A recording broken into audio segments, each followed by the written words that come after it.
ഇതേ സമയം അടുത്ത ഗെയിമിനായി പ്ലെയേഴ്സ് തയ്യാറാവുന്നു. അവർ പോകും വഴിയിൽ സിയോങ്ങിന്റെ ഫ്രണ്ട് ഉൾപ്പെടെ അവർക്കെതിരെ നിന്ന എല്ലാവരെയും കൊന്ന് കെട്ടിത്തൂക്കിയിട്ടതായി കാണുന്നു. സത്യത്തിൽ അവിടെ സിയോങ്ങും ഉണ്ടാവേണ്ടതാണ്.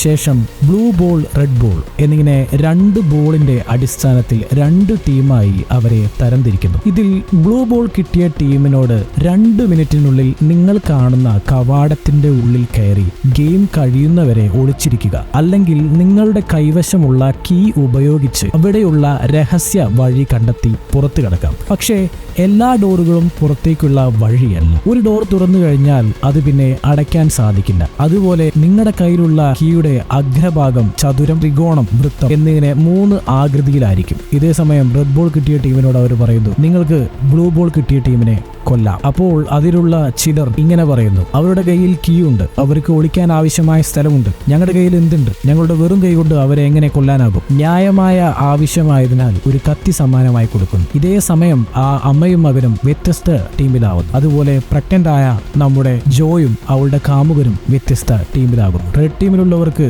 മറ്റൊരു കടമ്പ കൂടിയുണ്ട്. ആരെങ്കിലും ഒരാളെ കൊന്നാൽ മാത്രമേ അവർക്ക് പാസ്സാകാൻ സാധിക്കൂ, ഇല്ലെങ്കിൽ അവരും മരണത്തിനിരയാകും.